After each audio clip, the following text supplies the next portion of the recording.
Good morning, welcome back to my channel. আজ আমি একটা নতুন রেসিপি নিয়ে তোমাদের কাছে চলে এসেছি।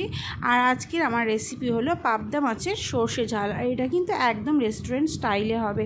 তো সেই জন্য আমি এখানে কয়েকটা বড় সাইজের পাবদা মাছ নিয়ে নিয়েছি, তোমরা দেখতেই পাচ্ছ। আর ভালো করে ধুয়ে এটাকে লবণ হলুদ মাখিয়ে নিচ্ছি খুব ভালোভাবে। আর এইভাবে লবণ আর হলুদ মাখানোর পর এটাকে আমি 10 থেকে 15 মিনিট মতো রেখে দেব। আর তারপর এটাকে খুব ভালো করে ভেজে নেব। তো মাছটাকে ভাজার জন্য আমি এখানে ফ্রাই প্যান বসিয়ে দিয়েছি, আর ফ্রাই প্যানটা গরমও হয়ে গেছে।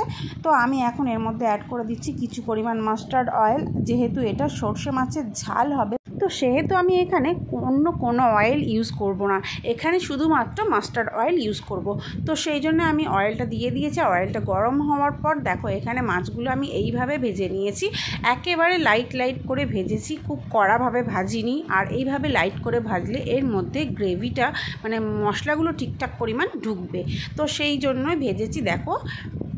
আর এখন এই মাছ ভাজাটা কিন্তু পুরোপুরি কমপ্লিট হয়ে গেছে। এবার আমরা নেক্সট প্রসেসে চলে যাব। আর হ্যাঁ, আরেকটা কথা বলে দিই, মাছ ভাজার সময় কিন্তু গ্যাসটাকে আমাদের লো ফ্লেমে রাখতে হবে। তো তারপর আমাদের যেগুলো করতে হবে সেগুলো হলো সর্ষে মশলাটাকে আমরা রেডি করব।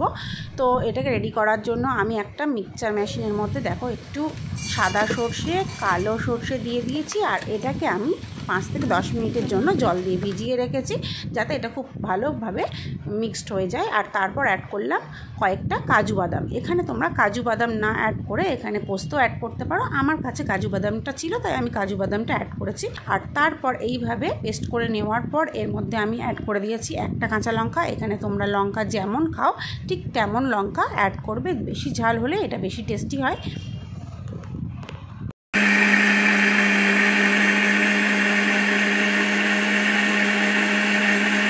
আর এখন মাছগুলো আমার ভাজা হয়ে গেছে, দেখো আমি পুরো তুলে নিয়েছি আলাদা প্লেটে।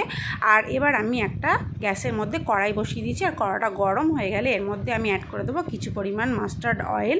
আর তারপর তেলটা খুব ভালোভাবে গরম হয়ে যাওয়া পর্যন্ত অপেক্ষা করব। আর ততক্ষণে আমি এদিকে পেঁয়াজ আর টমেটো নিয়ে নিয়েছি। এখানে দুটো বড় বড় পেঁয়াজ, দুটো বড় বড় টমেটো নিয়েছি। আমি এখানে টমেটো আর পেঁয়াজটাকে পেস্ট করে নেব।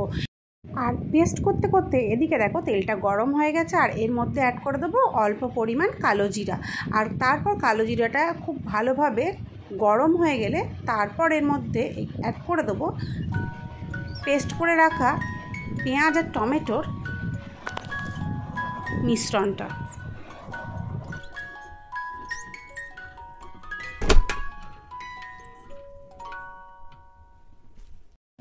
আর তারপর এর মধ্যে আমাদের অ্যাড করতে হবে অল্প পরিমাণ লবণ। আর তারপর আবার আমাদেরকে এই মশলাটাকে খুব ভালোভাবে কষাতে থাকতে হবে। আর হ্যাঁ, এটাকে খুব ভালোভাবে না কষালে কিন্তু এর মধ্যে পেঁয়াজ আর টমেটোর গন্ধটা যাবে না, তখন কিন্তু এর টেস্টটা খুব ভালো আসবে না, ফ্লেভারটা ভালো আসবে না। সেই জন্য আমাদের খুব ভালোভাবে মশলাটাকে কষাতে থাকতে হবে যতক্ষণ না পর্যন্ত এর মধ্যে থেকে মশলার মধ্যে থেকে তেলটা ছেড়ে দিচ্ছে। যখন তেল ছেড়ে দেবে তখন বুঝতে হবে যে আমাদের কষানো পুরোপুরি কমপ্লিট হয়েছে। দেখো এখন মশলা থেকে তেলটা কিন্তু পুরোপুরি ছেড়ে দিয়েছে। আর এবার এর মধ্যে কষানো কমপ্লিট। আর এখন এর মধ্যে অ্যাড করব 1 টেবিল স্পুন আদা রসুনের পেস্ট, 1 টেবিল স্পুন জিরের গুঁড়ো, 1 টেবিল স্পুন ধনিয়া গুঁড়ো, আর কিছু পরিমাণ হলুদ। এইগুলো দিয়ে আমাদের আবার খুব ভালোভাবে কষিয়ে নিতে হবে মশলাটাকে।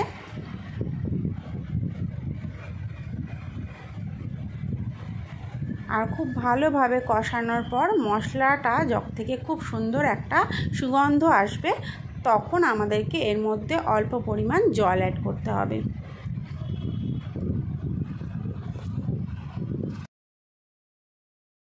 তারপর এটাকে জলের সঙ্গে খুব ভালোভাবে মিশিয়ে নিয়ে কিছুক্ষণের জন্য ঢাকনাটা ঢাকা দিয়ে রেখে দিতে হবে লো ফ্লেমে। আর তারপর 5 থেকে 10 মিনিট পর দেখো কত সুন্দর তেলটা উঠেছে মশলা থেকে। আর এবার এর মধ্যে আমরা অ্যাড করে দেব সেই কাজু বাদাম আর সর্ষে পেস্টটা। আর তারপর এর মধ্যে দেওয়ার পর খুব ভালোভাবে পুরো মশলাটাকে মিশিয়ে নেব একসঙ্গে।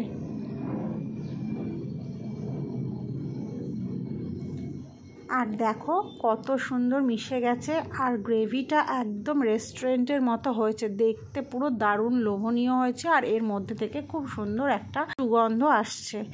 তো তোমরা কিন্তু এটা বাড়িতে চটপট বানিয়ে ফেলো, আর বানিয়ে ফেলে আমায় কমেন্টে জানিও যে কেমন হয়েছিল তোমাদের রেসিপিটা।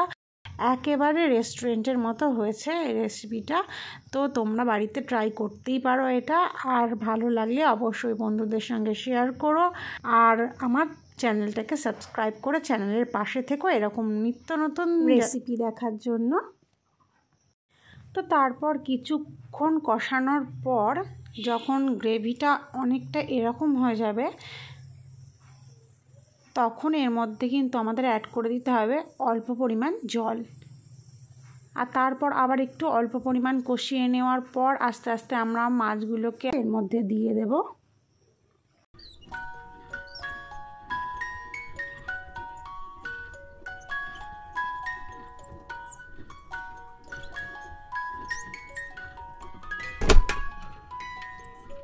আর তারপর এর মধ্যে কিছু পরিমাণ জল অ্যাড করে দেব, যাতে মাছটা একটু ডুবে ডুবে যায়। আর তারপর এটাকে ঢাকা দিয়ে 15 থেকে 20 মিনিটের জন্য মিডিয়াম টু লো ফ্লেমে রেখে দিতে হবে।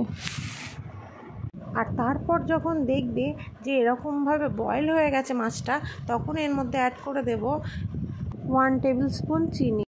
তো এখন সর্ষে ঝালটা একদম রেডি হয়ে গেছে, আর একদম শেষে এর উপরে দিয়ে দেবো কেটে রাখা কাঁচা লঙ্কা আর ধনিয়া পাতার কুচি। তো এটা এখন গরম গরম ভাতের সঙ্গে সার্ভ করতে হবে। তো কেমন হলো তোমরা বাড়িতে ট্রাই করে অবশ্যই জানিও। আর আজকের মতো টাটা, তোমরা সকলে খুব ভালো থেকো, সুস্থ থেকো।